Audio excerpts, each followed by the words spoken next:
si rien ne change, Il faudrait 33 ans pour atteindre la parité dans les instances de décision. il est temps d'aller plus vite. Accélérons le mouvement. Assises de la parité, le 28 juin 2022. Inscrivez-vous sur assise-parité.com.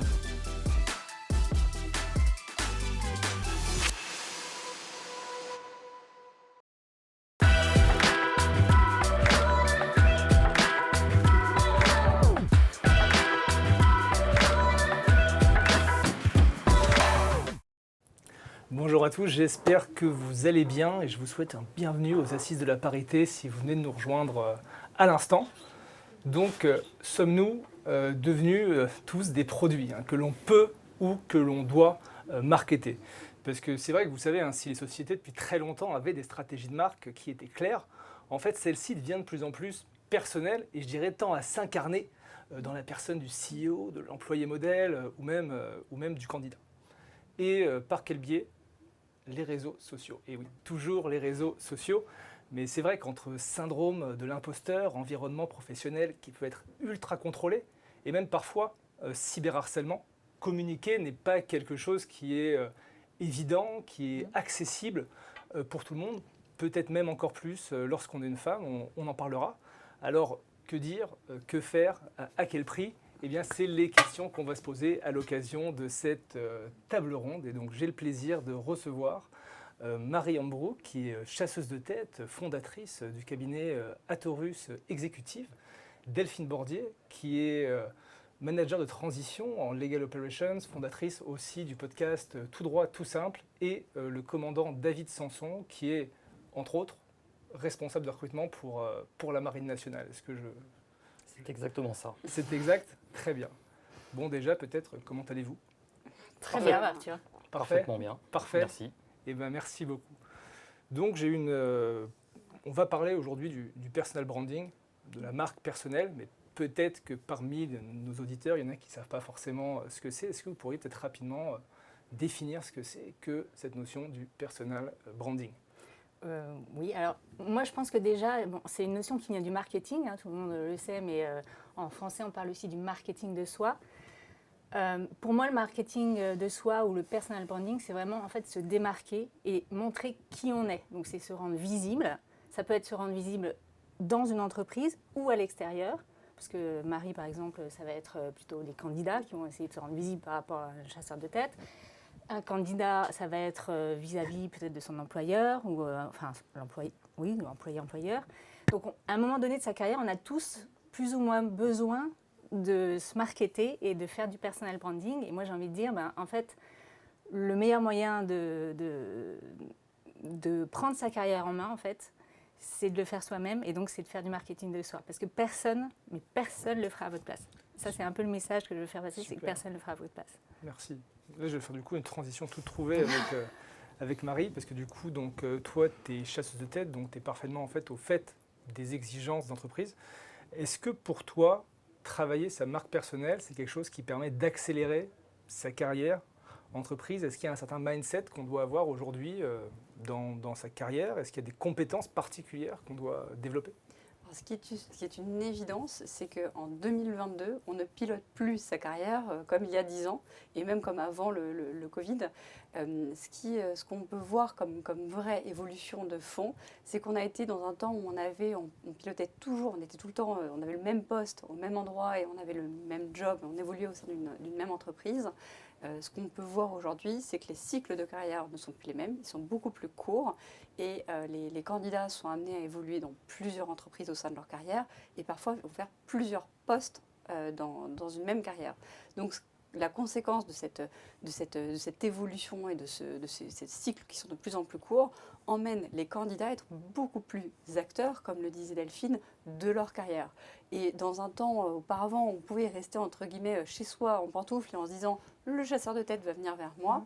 Aujourd'hui, la recommandation qu'on peut donner aux candidats, c'est d'être acteur, être actif et bien gérer la communication, leur communication, pour se faire connaître de tous les acteurs, notamment des chasseurs de tête.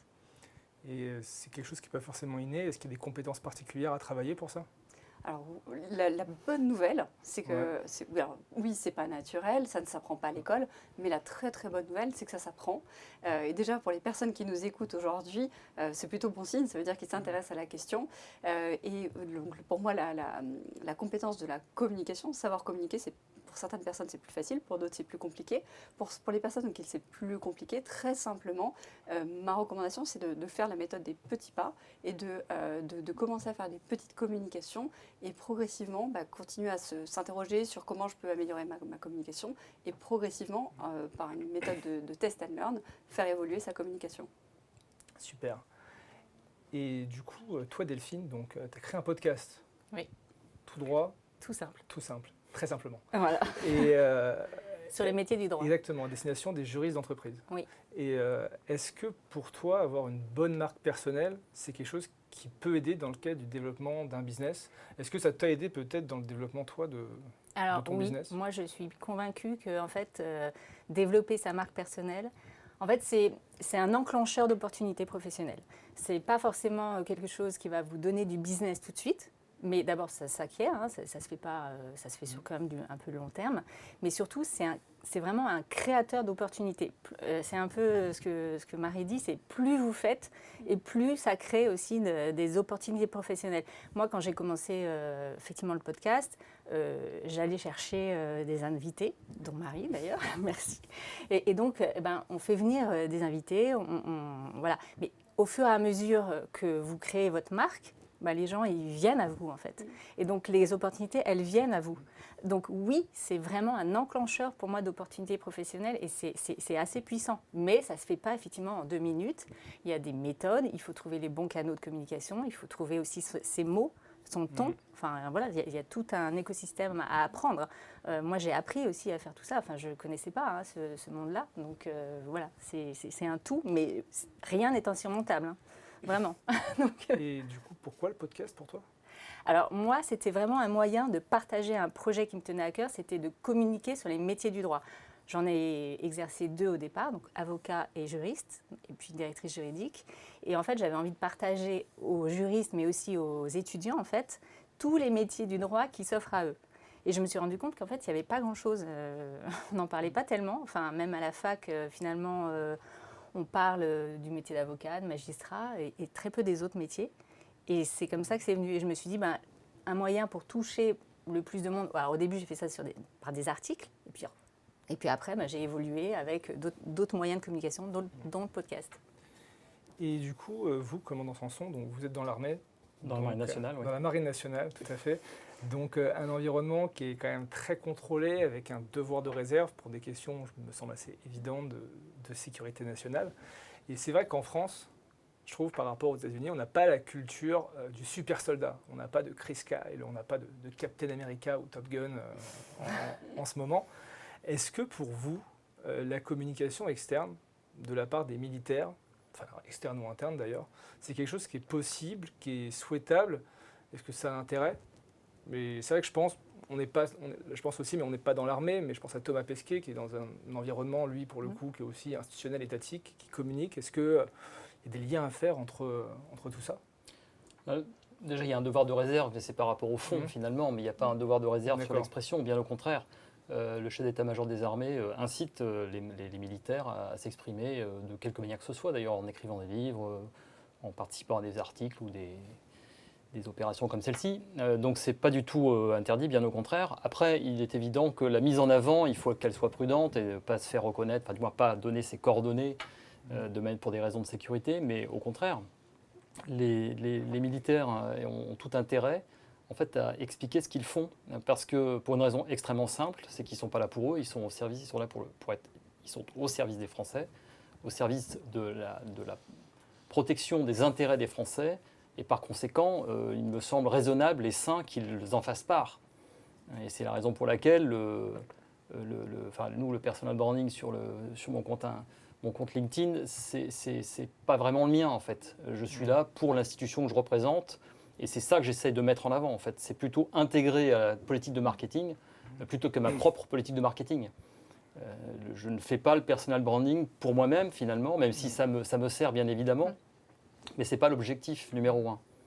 Moi, l'objectif numéro 1, c'est de mettre en avant la marque employeur de la Marine nationale, dont je suis le porte-parole. Et je me sers de ces outils de communication pour ça. En fait, c'est un peu comme les deux corps du roi. Il y a la fonction et l'homme. Mais je crois que quand on avait préparé l'émission, je crois que tu avais évoqué la question de la patrouille de France avec leur compte Instagram. C'est ça qui avait pas, je crois que c'était qui avait a priori sur leur compte Instagram, la patrouille de France.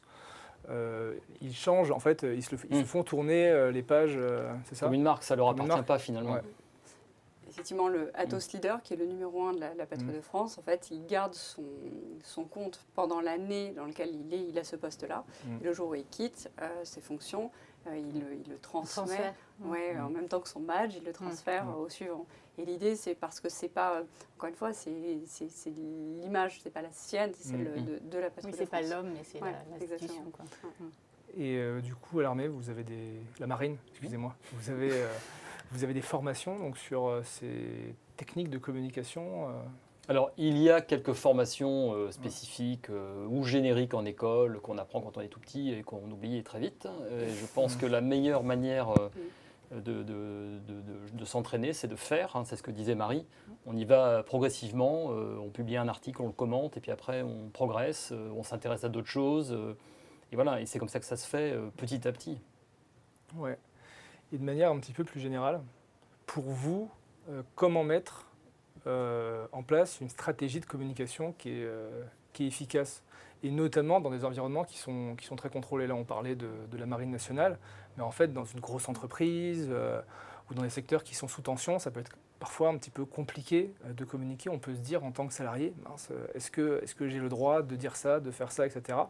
Est-ce qu'il y a des bonnes pratiques à respecter ? Déjà, je pense que la première question qu'il faut se poser quand on souhaite mettre en place une stratégie de communication, c'est quel est l'objectif ?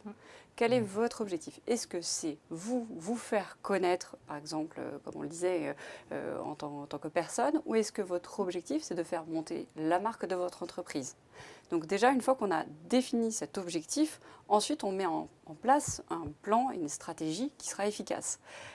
Et alors là, si le point est de communiquer sur vous-même, vous êtes candidat, vous cherchez à évoluer en interne ou en externe, vous n'allez pas communiquer de la même manière que si c'est pour faire communiquer la marque. Donc si c'est pour vous-même, il faut vous mettre des plans d'action sur qu'est-ce que moi j'ai réussi, est-ce que je veux mettre en avant par exemple mon côté manager. Dans ce cas-là, si j'ai un prix en tant que top rank en tant qu'entreprise, c'est ça que je vais mettre en avant, si c'est ce point-là que je vais mettre en avant. À l'inverse, si c'est vous en tant que technicien d'une matière, technicien du droit, technicien de la finance, peut-être aller plus commenter des articles en ce sens. Et pour moi, ce qui est important, c'est vraiment partir de l'objectif pour ensuite définir la stratégie à mettre en place. Oui, moi je suis d'accord avec Marie, complètement d'accord. Et je rebondis sur ce qui est dit, c'est-à-dire qu'il faut aussi, ça veut dire aussi se connaître soi-même, c'est-à-dire connaître ses forces, ses faiblesses, là où on est plus à l'aise sur un canal qu'un autre, par exemple. Enfin, si on n'aime pas faire de la vidéo, on va peut-être pas se mettre à faire du YouTube directement. Si on est plus à l'aise à l'écrit, commencer à faire des articles ou à commenter. Donc, il y a quand même aussi, au départ, une introspection à faire sur soi, parce qu'il y a aussi la notion de plaisir. Enfin, si vous n'avez aucun plaisir à faire ça, ça va être compliqué de communiquer quelque chose qui est positif et agréable. Donc, il faut quand même y prendre du plaisir. Enfin, c'est un peu bête, mais c'est vrai. Donc ça, c'est important, c'est de se connaître et apporter quelque chose, effectivement, une valeur ajoutée, mais en y prenant du plaisir. Et donc, pour y prendre du plaisir, il faut savoir, effectivement, ses objectifs. Et surtout, oui, je pense que le message, c'est... essayer de trouver aussi des thèmes qui vous sont chers. Enfin, tout le monde n'a pas forcément une création d'entreprise à faire ou j'en sais rien, mais vous avez forcément des thèmes de prédilection. Tout le monde a une histoire à raconter. Donc, il faut trouver ces thèmes-là, vos forces, et ensuite trouver les canaux qui vous vont le mieux. C'est vrai qu'en parlant de canaux, et pas les canaux de la Marine nationale. Pas de canaux chez nous. Pas de canaux. En parlant La mer et les océans. C'est plus large. Et excusez-moi.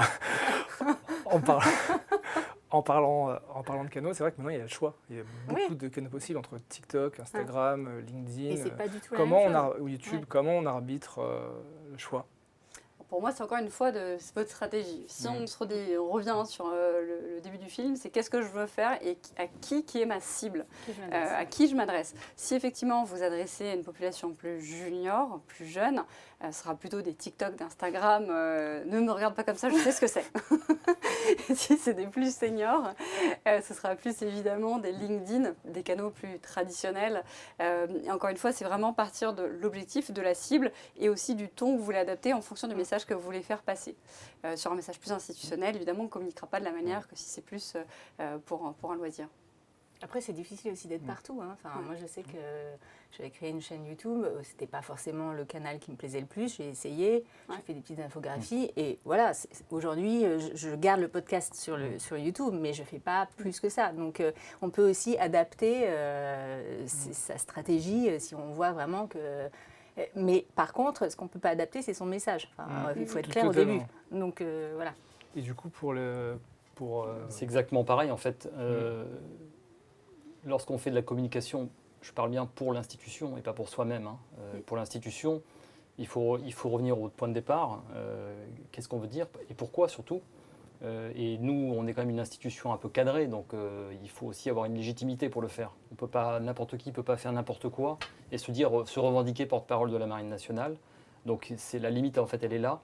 Il y a des gens dont c'est le métier, il y a des gens dont c'est pas le métier, mais qui contribuent en expliquant ce qu'ils font. Je prends l'exemple d'un aviateur, un pilote de Rafale Marine, qui est très connu sur les réseaux, et il publie beaucoup d'images.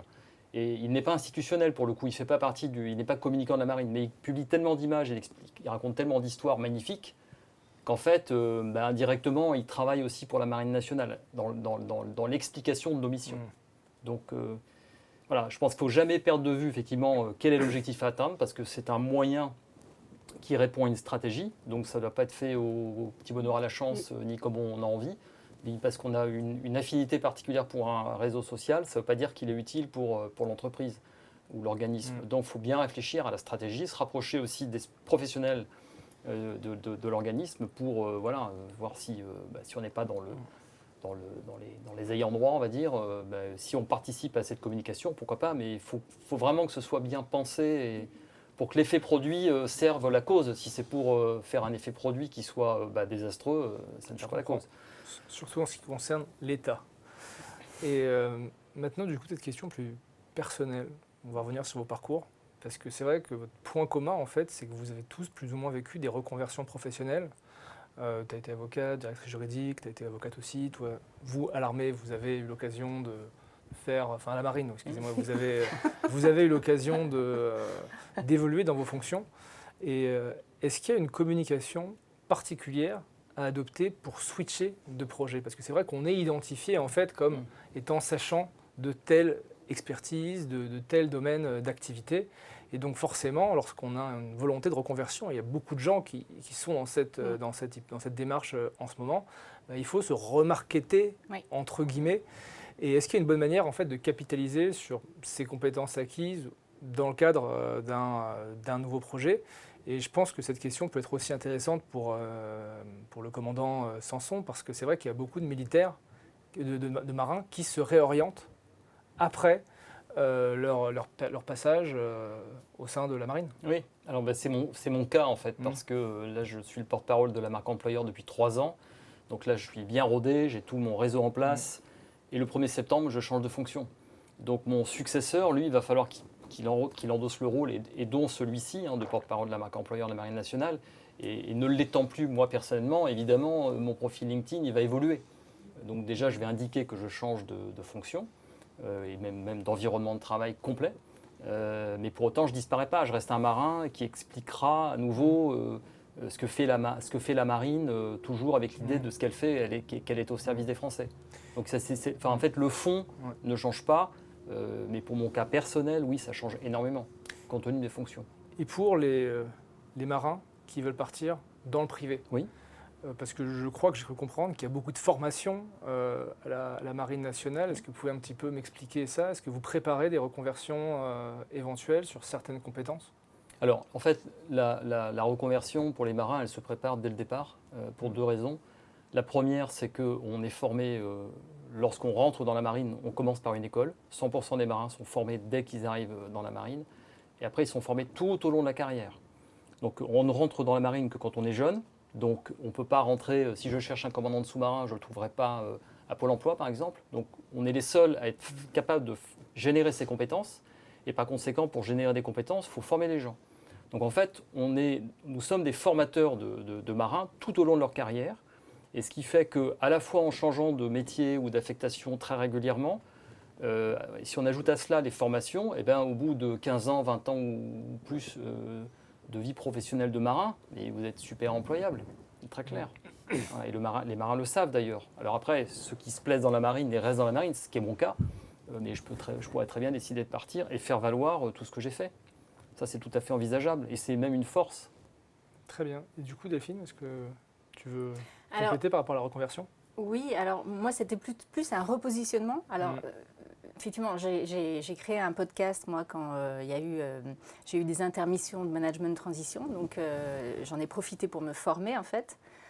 J'ai créé ce podcast. Mais effectivement, aujourd'hui, après avoir été avocate puis directrice juridique, aujourd'hui, moi, mon objectif, c'est de faire des missions en legal operation. Donc, c'est pas une reconversion, parce que je reste quand même beaucoup dans le domaine juridique, mais c'est quand même un repositionnement assez important, on va dire. Et effectivement, pour ça, il faut le faire savoir, en fait. Parce que, encore une fois, personne ne va le faire à votre place. Si vous ne le dites pas, même les recruteurs, moi, je connais quelques recruteurs, dont Marie, et je lui ai fait savoir. Elle ne peut pas deviner qu'aujourd'hui, je cherche des missions en legal operations si je ne lui dis pas. Elle a mon CV en tant que directrice juridique, elle ne peut pas le savoir.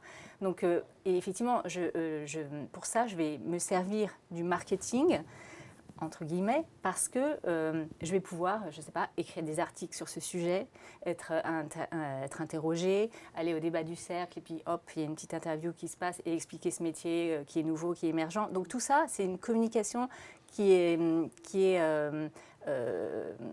sur, alors pas le long terme, mais en tout cas sur le moyen terme, et faire savoir au bout d'un moment, vous devenez entre guillemets un expert du sujet, et donc on va penser à vous. Mais si vous ne le faites jamais savoir, ça ne peut pas marcher. Donc pour moi, c'est ça, c'est se servir de ses compétences passées et aussi faire savoir. Parce que, comme Marie l'a dit, les hard skills, les compétences techniques qu'on a tous, aujourd'hui, elles ne suffisent plus en fait sur le CV. Donc il faut aussi des soft skills, mais il faut aussi faire savoir ce qu'on est et ce qu'on fait. Si on a un objectif derrière, on n'est pas obligé forcément de le faire, ce n'est pas une obligation. On peut ne pas avoir d'objectif maintenant et en avoir besoin après. Exactement, donc, parce que c'est pour ça que je dis on en a forcément un moment besoin dans sa carrière. Donc pour moi, c'est un booster de carrière en fait. Et du coup, l'œil du recrutement et de la spécialiste en gestion de carrière. Sur la reconversion, je vais revenir un tout petit peu sur mon cas. Donc moi, je commence en tant qu'avocate. Et rapidement, je me dis, je veux faire quelque chose qui se rapproche plus avec mes valeurs humaines. Et je veux partir dans la notion d'aider les gens et partir dans le recrutement. Donc là, je pars dans le métier de recruteur sur les fonctions RH et juridiques. Et à un moment, je me dis, et si je créais mon cabinet ? Et c'est là où, quand vous créez votre cabinet, j'avais un profil un peu, pas introverti, mais j'avais peur de communiquer, j'avais peur de... Bon, je crée mon cabinet sur fonds propres, j'ai 0 € et je me dis, la première chose qu'il va falloir faire, c'est communiquer. Et là, il y a un petit mouvement de panique qui se dit, mais je communique où ? Comment je vais faire ? À qui ? À qui ?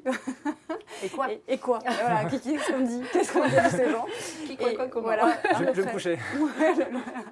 Exactement, et c'était un vrai sujet. Ouais. Et surtout, combien ? Parce que cette histoire coûte cher. Et le premier réflexe, ça a été de me dire, je vais appeler la presse, parce que c'est assez cohérent de se dire, je vais appeler la presse et ça sera un bon canal de communication. Sauf qu'en vrai... Erreur. Alors, erreur ou pas, ça dépend du moyen, parce que, encore une fois, moi, j'avais pas de moyens. Presse. Voilà, la presse peut être un accélérateur dans ma communication, sauf que dans mon cas précis, j'étais sur fonds propres et je n'avais pas cet argent pour pouvoir m'offrir des... Non, mais ça t'a permis en fait après. Ouais, et ce qui est assez cool dans l'histoire, c'est que je me dis, qu'est-ce que je fais ? J'ose pas parler de moi, j'ai peur, peut-être qu'il y a certaines personnes qui nous écoutent qui sont dans ce cas-là, et je me dis, ça va être compliqué là le dossier, mais comme l'a dit Delphine, il y a un moment, il va falloir se faire connaître, parce que moi toute seule dans mon bureau comme ça, en train d'attendre des dossiers, ça va pas marcher. Et donc, dans mon cas, j'ai commencé par faire des petites citations. Donc, tous les lundis matin, je fais une citation sur LinkedIn. C'est un canal que j'ai choisi. J'en ai essayé plusieurs et je me suis rendu compte que celui sur lequel j'ai le plus d'auditoires, en tout cas qualifiés, c'est sur LinkedIn. Et j'ai commencé cette récurrence tous les lundis matins où j'ai fait une petite citation qui a fait des buzz, etc. Et ça m'a emmené du monde et ça fait connaître ma marque. Ensuite, j'ai pu passer les messages qui m'intéressaient de fond sur le recrutement, sur les problématiques de diversité, sur des problématiques d'inclusion et autres. Et ce canal de communication, et pourtant au début, j'avais vraiment peur d'y aller. Progressivement, j'ai réussi à trouver des gens bienveillants. J'ai fait des connaissances, notamment, ça peut être ton cas, où on a pu échanger. Et progressivement, ça m'a permis d'augmenter ma notoriété. Et exactement comme Delphine, ça m'a permis d'être un peu à un endroit où on s'est dit, Marion Brooks, sur le recrutement, sur les fonctions RH et juridiques, elle connaît, elle maîtrise ce sujet. Et ça m'a permis de faire augmenter ma marque, la marque de la boîte à Taurus exécutive. Et je ne dirais pas que c'est ça ne m'a pas coûté de l'argent, ce n'était pas gratuit, parce que ça exige un temps, ça exige beaucoup d'énergie, mais qui pour moi était super gratifiant parce que j'ai pu apprendre plein de choses. Et ensuite, en deuxième temps, c'est là où ça a été assez drôle, c'est la presse qui est venue à moi pour justement m'interroger sur une question spécifique.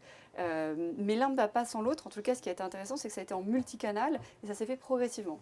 Donc, pour revenir à ce que disait Delphine, en tous les cas, sur la question de la reconversion et liée à la communication, le point que moi, j'aimerais que les gens retiennent, c'est oser et n'ayez pas peur, en fait.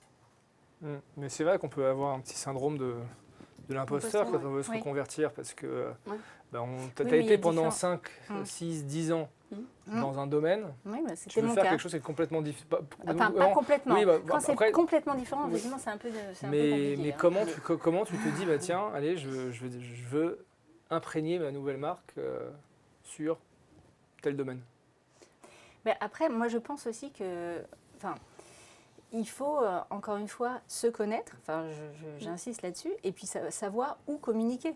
On ne va pas communiquer de la même façon sur LinkedIn. Si vous connaissez votre cible et que vous savez quel est votre objectif, je ne sais pas si c'est en interne, évoluer en interne. Peut-être que faire partie du comité de newsletter qui fait la newsletter interne, ça va vous permettre de monter.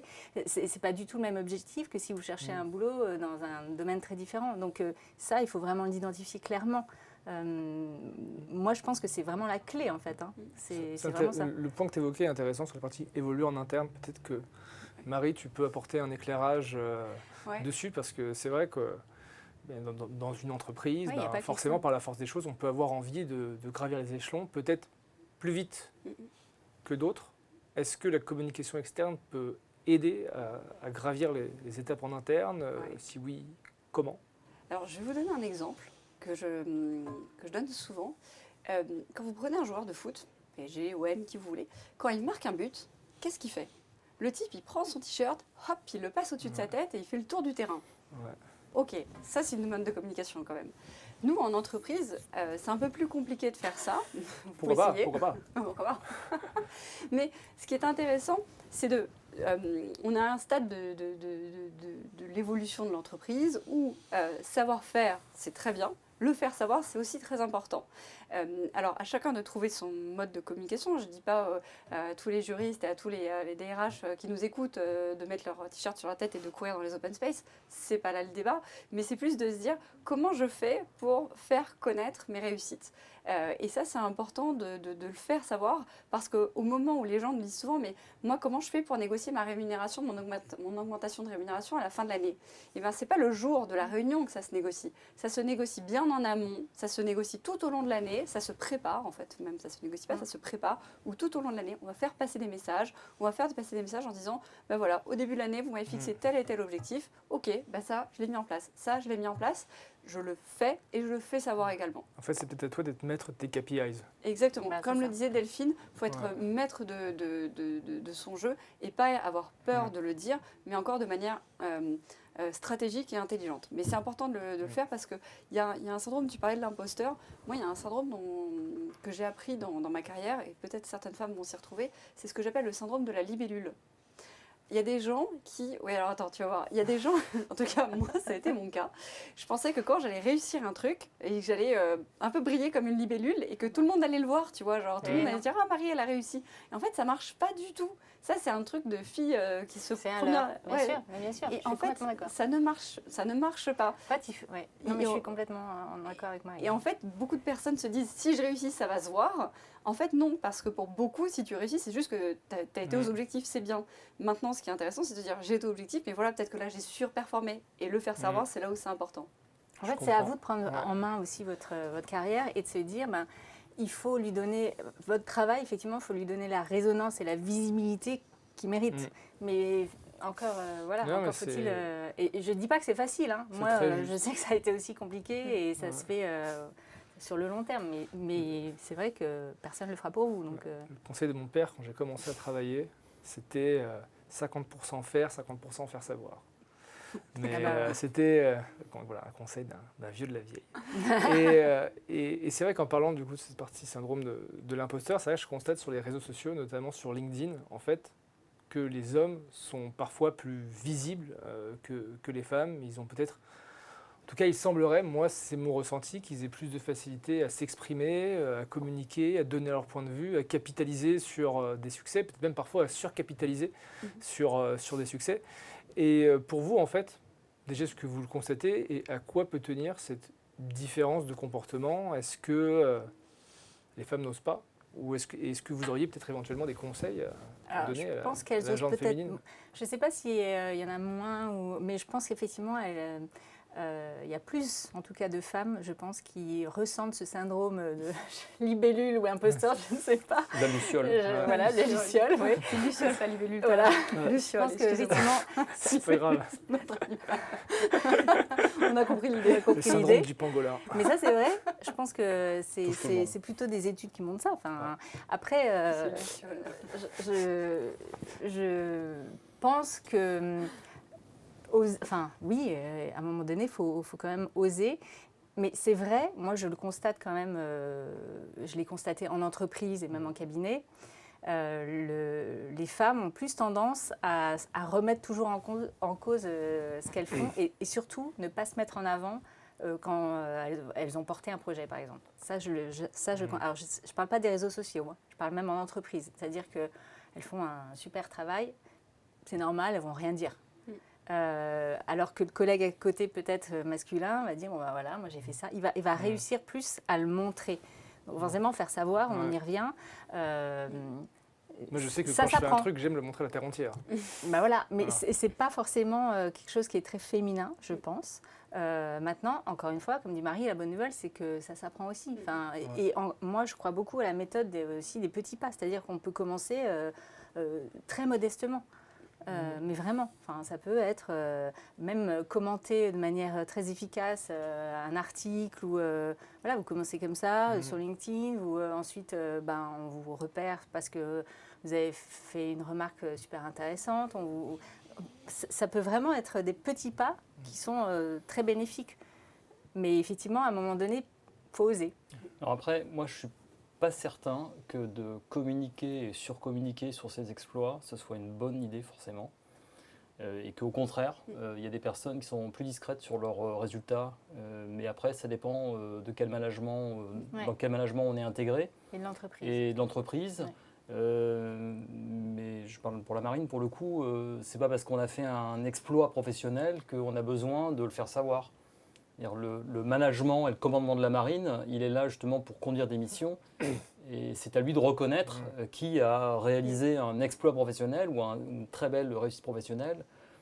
Et là, je peux vous assurer que ça n'a rien à voir avec le sexe. Que ce soit un homme ou une femme, pour nous, n'a aucune importance. C'est lié, je pense, à l'environnement aussi après, spécifique de la marine nationale. Peut-être, mais après, moi, je suis spectateur comme vous des publications sur LinkedIn. Et parfois, je trouve qu'il y a des publications sur des exploits qui consistent simplement à un passage au grade supérieur ou qui n'apportent absolument rien, qui sont creuses en fait. Donc c'est pour ça que... Oui, non mais il ne faut pas communiquer pour communiquer. Voilà, ça, je suis et on vient à ce qu'on disait au départ, ce qui est important, c'est le message qu'on veut faire passer et l'objectif que l'on vise.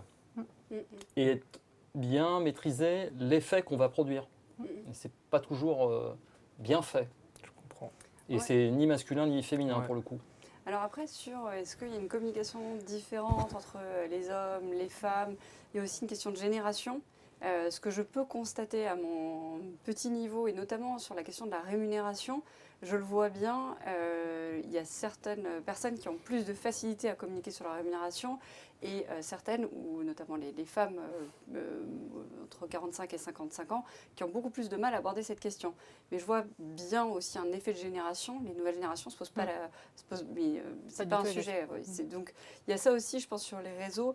Ce qu'on se disait tout à l'heure en préparant l'intervention, on le voit bien, il y a certaines personnes, est-ce que c'est féminin ou pas, ça franchement, je ne saurais pas dire, qui ont un peu plus de mal à les communiquer, est-ce que c'est dans leur éducation ou autre, pas savoir, et d'autres qui ne se posent pas du tout la question.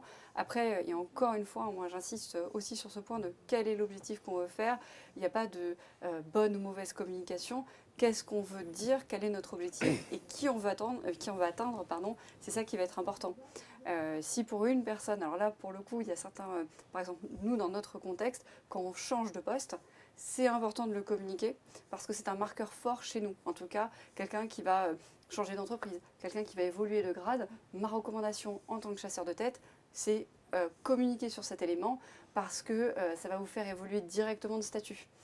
Quelqu'un qui passe de juriste à directeur juridique, mécaniquement, ça va le faire évoluer de statut. Et ça va aussi avoir une conséquence sur son réseau.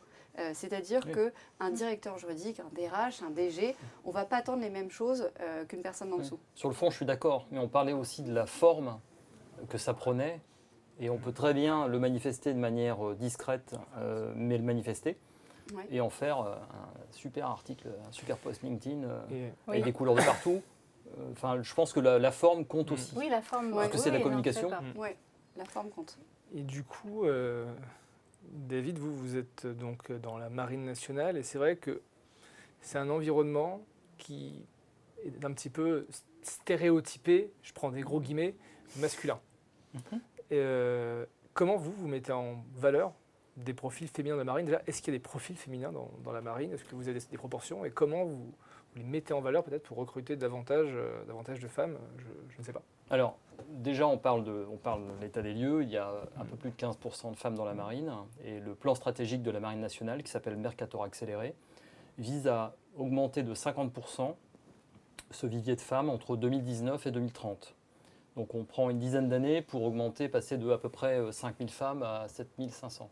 Donc pourquoi? Pour une raison très simple, c'est que la Marine nationale elle est à l'image de la France et des Français, et que c'est comme le recrutement, il se passe dans les franges littorales, au bord de la mer, mais il se passe aussi à 40% à l'intérieur des terres.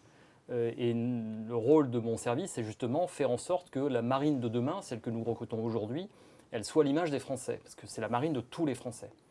Ça, c'est une première chose. Après, pour atteindre cet objectif qui est ambitieux, eh bien, c'est à nous, recruteurs, d'être visibles auprès des femmes. Et pour ça, on met en place tout un tas d'opérations et on a des outils pour cela. On travaille en partenariat avec l'association Elle Bouge, par exemple, que l'on invite lorsqu'on fait des forums des métiers, de manière à ce que des femmes marins puissent expliquer leur métier. Dans mes équipes de recruteurs, à 85% sur les centres d'information et de recrutement de la marine, il y a des femmes. Et l'objectif, il est simple, c'est que lorsqu'on est sur des forums, eh bien, quand il y a une jeune femme, eh bien, naturellement, il est plus simple pour une visiteuse d'aller vers cette jeune femme et de lui poser ses questions. Voilà, il y a le même phénomène avec les jeunes, entre un vieux recruteur et un jeune recruteur. Le jeune recruteur, il a beaucoup plus de chance. Voilà. Donc c'est à nous, en fait, d'être visible des femmes pour leur dire que, tous les métiers de la marine sont accessibles aux femmes, 100%, il n'y a pas d'exception. Après, c'est une question je dirais, comme pour les hommes, de compétences et de se battre pour y arriver et décrocher ces emplois. Il y a des emplois qui sont très exigeants et très, très difficiles à obtenir, mais c'est tout à fait ouvert. Et nous, en tout cas, on a une politique qui encourage très clairement à recruter des femmes. Mais il n'y a pas de mise en avant particulière, plus pour les hommes ou pour les femmes. Nous, on veut recruter les meilleurs talents pour la marine, de manière à ce qu'on garde cet esprit combatif, puisque la vocation de la marine est quand même de faire la guerre, il ne faut pas l'oublier. Et on a un marketing d'emploi qui est autour du métier. En revanche, on le dit bien dans nos centres de recrutement, que c'est pour construire une marine et en tout cas l'entretenir. Et cette marine, elle est au service, comme je le disais tout à l'heure, des Français, de la protection des intérêts des Français. Très bien, très clair. toujours sur notre petite thématique de parité,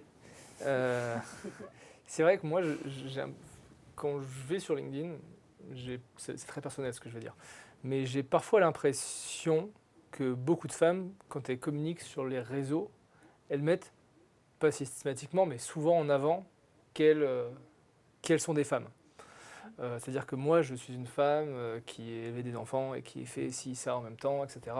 Voilà, et du coup, moi, je me demande, est-ce que la communication personnelle des femmes se limite-t-elle au combat féministe ou est-ce qu'il y a d'autres communications qui existent ou J'aime bien la promo. on va trouver. Je vous laisse répondre. Voilà. Moi, je trouve pas du tout, mais on ne doit pas voir les Voilà. mêmes posts de LinkedIn parce que non, moi, enfin, il y en a, hein, ça c'est certain. Il y en a forcément dans le flow parce qu'il y en a quand même énormément. En tout cas, moi, ça me revient de plus en plus. Mais- Je dis pas ça en critiquant, en disant c'est bien, c'est mal. Ouais, je ouais. constate Mais qu'il y a beaucoup en tout cas, de femmes qui mettent souvent en avant le fait qu'elles sont des femmes. C'est bien, c'est pas bien. Je ne sais pas, je suis pas là pour juger. Après, si c'est au mais- service d'un message ou d'un projet, pourquoi pas? Enfin, je veux dire, ça peut être un message, un objectif, une cible particulière. Si c'est au service de ce message-là, pourquoi pas? Moi, je sais que c'est pas mon cas, c'est pas le cas de Marie non plus, je pense. Enfin, et heureusement que c'est pas le cas. Enfin, moi, je vois énormément de posts LinkedIn de femmes qui sont vraiment axés sur soit sur leur projet professionnel, soit sur un message particulier, mais pas nécessairement parce qu'elles sont femmes. Enfin, moi, j'ai pas vu cette tendance-là. Après, si c'est parler du féminisme juste pour parler du féminisme, bon, effectivement, c'est pas très constructif. Si c'est pour un message particulier, un projet particulier, oui, pourquoi pas. Là, c'est le chasseur de tête qui va parler. Moi, quand je vois ce genre de poste, je les regarde pas parce que j'ai pas le droit de m'attacher à ces critères-là dans la partie professionnelle. Pour nous, c'est discriminant. Quand quelqu'un dit je suis maman, machin, etc., ou homme-femme, peu importe, c'est quelque chose que pour moi, j'ai un écran, je me dis non, en fait, ok, c'est sa vie perso, ça ne me regarde pas, ça ne regardera pas mes clients, ça ne nous impacte pas. Mais c'est pas facile d'ailleurs de faire écran parce que quand tu les vois, tu les vois. C'est ça. Et alors, il y a une côté un peu hypocrite en disant non, mais je regarde pas parce que dans l'absolu, si tu me le mets, je le vois. Ouais. En tous les cas, sur la communication, et là, je rejoins totalement Delphine. Quand il y a des journalistes qui m'appellent, et notamment quand j'ai créé la boîte, j'avais un petit garçon qui avait 6 mois et un autre qui avait 1 an et demi. Créé sur fonds propres, à un moment où c'était pas forcément évident. Quand les journalistes m'ont contacté, m'ont dit vous créez une boîte, vous êtes maman, waouh, ouais, en fait, enfin, quel est d'accord. Et quand ils commencent à échanger là-dessus, je leur disais en fait stop, c'est pas du tout le message que je veux faire passer.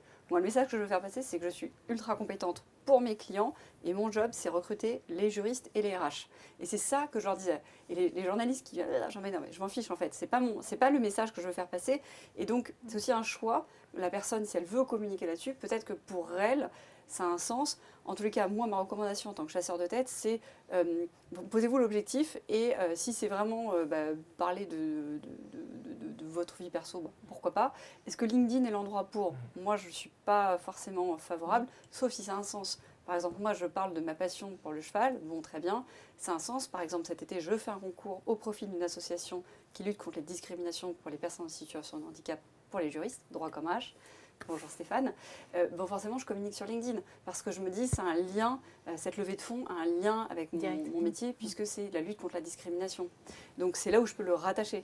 Mais en tous les cas, à titre personnel et dans mon entourage, et Delphine en a un exemple aussi, je ne vois pas l'intérêt de dire bonjour, il est 8h, j'ai fait le biberon ou j'ai fait. Ça n'apporte, en tout cas, moi, ça n'apporte rien, quoi. Non, je comprends. Je comprends. Ça peut être même un peu Ouais, contre-productif, ouais. honnêtement. Ouais, c'est pas, s'il y a non, pas Ça va pas dans le sens de l'histoire, de toute Voilà. manière. Bah oui. Enfin, c'est intégré. Pour moi, c'est intégré en fait. Pour Ou moi, alors c'est le ce que je canal est leur mal dis. choisi, peut-être. Ouais. Pour moi, c'est même pas une question. Je peux concilier les deux et ça ne regarde pas mes clients. Après, on est des humains et ça fait partie de notre vie. Mais en tout cas, mon niveau, ça m'apporte pas une plus-value de savoir que la personne fait de la gym le week-end, quoi. Sauf si c'est un sens un peu particulier. D'où aussi le choix du canal. Ouais. Important. Le cheval, c'est trop génial. Ouais. Et dernière question, parce qu'on me fait comprendre qu'il est temps de rendre l'antenne. Donc, question du public. J'ai posé j'ai annoncé la conférence sur les réseaux sociaux. J'ai une question de Léa, qui est porte-parole d'une association féministe, qui c'est le collectif Némésis, qui se demande comment une femme peut-elle maîtriser du mieux possible son storytelling sur les réseaux afin d'éviter notamment le harcèlement. Parce que c'est vrai que parfois, il y a des femmes qui reçoivent des messages un peu lourdingues, en tout cas des qu'elles se mettent en avant, ou des réflexions sur leur physique, etc. On a 1 minute. Elle supprime. Ouais. Moi, je pense Ou qu'on ne en pas a répondre. parlé. On supprime. On ne perd pas 2 minutes à répondre à des gens personnellement, quelqu'un qui... Oui. Soit on supprime, soit on ne répond pas. Ouais. Mais c'est vrai que ça n'apporte rien et en fait il ne faut pas donner du grain à moudre. Donc il ne faut pas relancer à mon avis le débat et se lancer là-dedans. C'est pas la bonne stratégie à mon avis. Mais pas de pièces dans le jukebox qui risque d'alimenter Exactement. l'excitation de la personne. En tout cas, merci beaucoup pour cet échange qui était très riche, Merci. très constructif. Voilà, aussi on remercie les équipes techniques qui étaient là. Merci le Cercle Montesquieu Et à pour ce tous. partenariat. Merci toute l'équipe des Assises de la Parité. Merci la Marine nationale et à tout le monde. En tout cas, j'espère que cette table ronde vous a plu, vous a intéressé. Et si vous avez des questions, n'hésitez pas à contacter nos invités sur leurs réseaux sociaux. LinkedIn, par Sur exemple. LinkedIn, Sur LinkedIn. sur LinkedIn. Parfait. Donc voilà, Delphine Bordier, Marie Ambrook, commandant David Sanson. Moi, c'était Arthur Sauzet. Et sur ce, je vous souhaite une très bonne journée. À bientôt.